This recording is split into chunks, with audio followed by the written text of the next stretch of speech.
झारखंड में सूर्य हंसादा की मौत ने नई बहस छेड़ दी है। पुलिस इस नक्सली मुठभेड़ बता रही है, जबकि कई लोग उसे आंदोलनकारी कह रहे हैं। परिवार और स्थानीय लोग न्याय की मांग कर रहे हैं। सच क्या है, अब ये जांच से ही सामने आएगा। जोहार झारखंड। आज मैं आप लोगों के सामने बात करने वाली हूँ जो इनकाउंटर हुआ सूर्या हांसदा का, उसके बारे में। मैंने एक दो न्यूज़ क्लिप देखा। उस न्यूज़ क्लिप में साफ साफ बोला गया कि नक्सलवादी सूर्या हांसदा का इनकाउंटर, पुलिस मुठभेड़ में इनकाउंटर हुआ। मैं जानना चाहती हूँ कि किस आधार पे उनको नक्सलवादी बोला जा रहा है, आधार क्या है।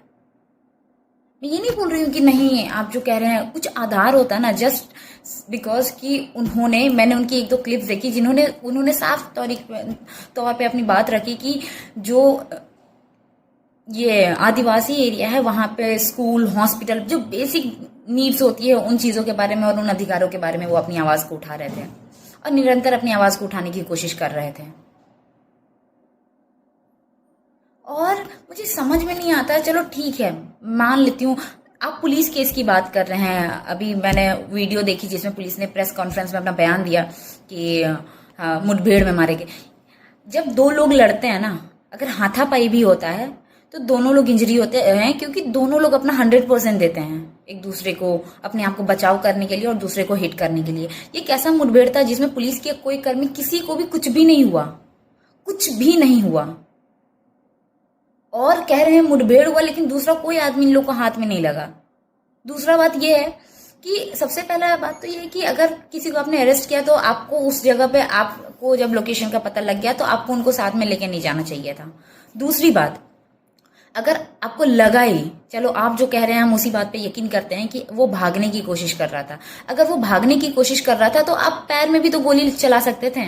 एक तरफ आप अपने बयान में ये कहते हैं कि पुलिस पहले से ही तैयार थी कि सूर्या हांसदा के द्वारा ऐसा कुछ किया जा सकता था, तो हम पहले से तैयार थे कि ऐसा ऐसा करना। तो आपकी पुलिस बल किस प्रकार से थी कि उनसे हथियार छीनने की कोशिश की गई और हथियार छीनने की जैसे ही कोशिश की गई उसने किया और आपने डायरेक्ट चेस्ट पे उनकी गोली मारी। पैर पे मार सकते थे ताकि वो दौड़ ना सके, भाग ना सके। और जस्ट बिकॉज वो खूब मतलब उन्होंने साफ साफ बोला कि जो उनसे छुटकारा मिला गुड्डा को, ठीक है, उनके आतंक फैल रहा था, उस आतंक से सीरियसली उनका आतंक फैल रहा था। किस तरह का आतंक फैल रहा था? जनता के लिए आतंक फैल रहा था, या फिर वो आतंक कहीं ऐसा तो नहीं कि जो राजनीतिक धरोहर है या फिर कुछ ऐसे लोग हैं, कुछ ऐसे कंपनीज है जिनको लॉस हो रहा